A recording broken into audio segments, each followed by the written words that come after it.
Hi everyone, welcome to Fin Cocktail. I am so excited today. My excitement, are we talking about cryptos? Yes and no. So we're going to be talking about a lot of things which are pretty exciting.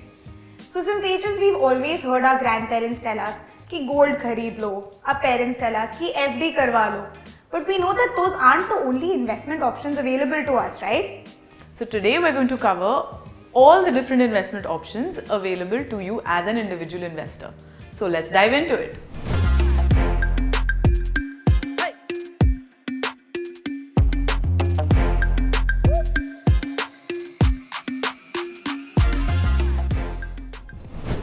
Diving right in, since we have so much to cover this time.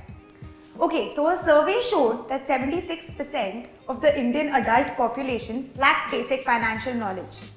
A lot of these numbers get thrown around, but let's be honest, we all need to understand this subject a little better.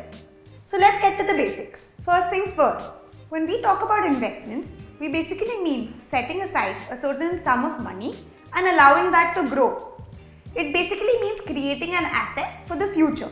So there are lots of ways to do this, depending on your return expectations, your risk appetite, and your financial goals.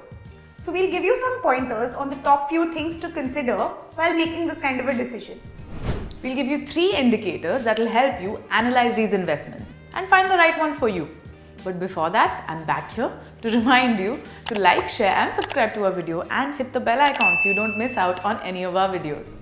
So let's talk about the most interesting one first, equity or stocks. Now when you buy a stock of a particular company, you become a part owner of the company. It basically indicates fractional ownership in the proportion in which you've bought the stocks, of course. It entitles you to a portion of the company's assets or profit in the proportion in which you own the shares. Units of stocks are called shares. These shares can be bought and sold on a platform known as the stock exchange. Historically, investments in shares or equity have far outperformed other investment assets in the long run. However, investing in stocks requires a lot of research and analysis to be able to decide which one to buy. Okay, so a word of caution.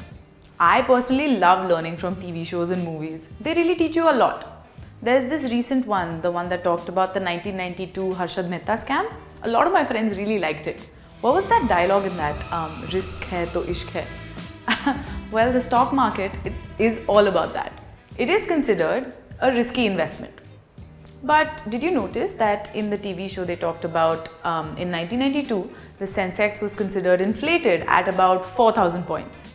Now have you seen it? It's at about what, 50,000 plus? The difference is the tenure. So basically when you're investing in the stock market, you have to have a long-term vision. It's not this 6 months, 1 year, 2 year sort of thing. It has to be a long-term consideration. So here's the verdict on stocks. Returns considerably high. Risk also considerably high. The tenure on the other hand, long term, at least 5 years and above. So just like companies can issue shares to raise money, there's another way of doing this without actually having to part with ownership of the company. And this is called issuing bonds. As a retail investor, bonds are essentially a loan that you give to a corporation or your government. Government bonds are just that. They're backed by your government and are considered lower on the risk meter. Corporate bonds, on the other hand, are backed by the company or its assets. So they can be considered higher risk depending on the company's profile. So just like if you take out a loan, you have to pay interest, right? Bonds pay you an interest. And then eventually at the end of the tenure, you get the principal amount back as well. Investing in bonds can also be considered a little bit risky. Now this is because you are loaning your money to a company. Therefore, you must be able to assess if the company is going to be able to make the payment back to you or whether it's going to default on it. So now there are 2 kinds of bonds that you can consider. One are corporate bonds and the other is government bonds. Corporate bonds usually give you returns in the 8 to 10% range, but they're also considered to be moderate to high risk. The tenure of these corporate bonds tends to vary as per maturity.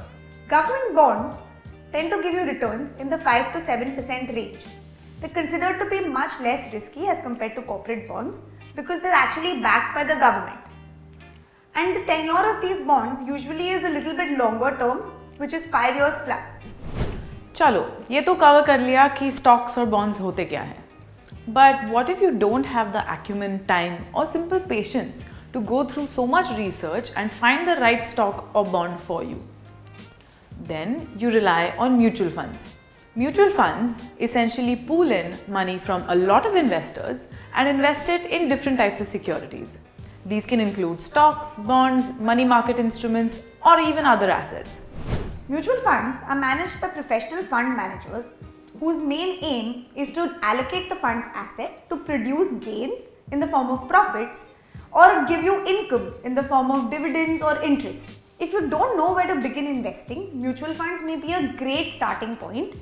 It doesn't mean that mutual funds don't require research, but it's obviously much easier than doing research on all the stocks and bonds available in the market.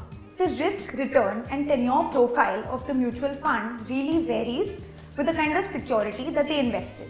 If they invest in equities, it will be as per the equity profile. If they invest in bonds or debt, it will be as per the bond profile. The point is that mutual funds are subject to market risks. So please read all the offer documents carefully before investing. Moving on to gold. Well, my grandmother will really like this segment. Every time a festival turns around, she's like, "Acha beta, thoda sa gold leke rakh lo." Well, they weren't really wrong in their thought process. Gold can be a great addition to your portfolio. But we don't mean jewelry. When will you ever really sell your jewelry just because gold prices have appreciated? Never, right? You don't want to be in that situation. So gold as an investment can be held in a few forms. Number one, it can be physical gold. I mean gold bars or gold coins. Number two, it can be digital gold or e-gold, which is new in the market. Number three, it can be gold bonds or ETFs. Or number four, there can be other funds or funds that peg their value to gold. Like I said, gold can be a great addition to your portfolio. It's a great diversification tool. When the markets are doing really well, gold prices tend to not do so well. On the other hand, when the markets aren't doing well, people really rush to gold. They think it's a safe bet in uncertain times. Let's look at the verdict on gold. Return 10 to 12%. Risk low to moderate. Time horizon definitely 5+ years. Next up, cryptocurrencies. I'm sure that's got all your attention. Now this is one asset class that has really garnered so much interest over the past few years. Broadly defined, cryptocurrencies are a kind of digital token or coin that exists on a distributed and decentralized ledger called the blockchain. Now, cryptocurrencies have essentially gained a lot of interest because of their peer-to-peer technology. What this essentially means is that there's no middleman. There's no central authority like the bank or the government to intervene when you're trading in cryptocurrencies. The thing to keep in mind with cryptocurrencies is that they're highly volatile and the regulations around them in India aren't so clear. So if you do want to start investing in cryptocurrencies, you can consider the larger ones like Bitcoin and Ethereum, which lead the pack in terms of market capitalization, user base and popularity.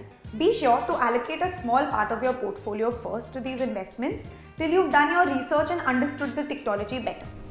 If you're somebody who's completely risk averse and doesn't mind taking a hit on the returns just to make sure that your investments are safe, these investment options are there for you. Fixed deposits, the National Pension Scheme, and the Public Provident Fund.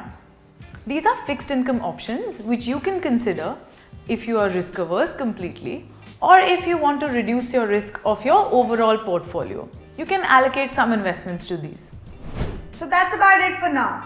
This is a massive topic and we're going to get into details about each of these asset classes in the future. So stay tuned. अब convince हो गए या और बोलूं?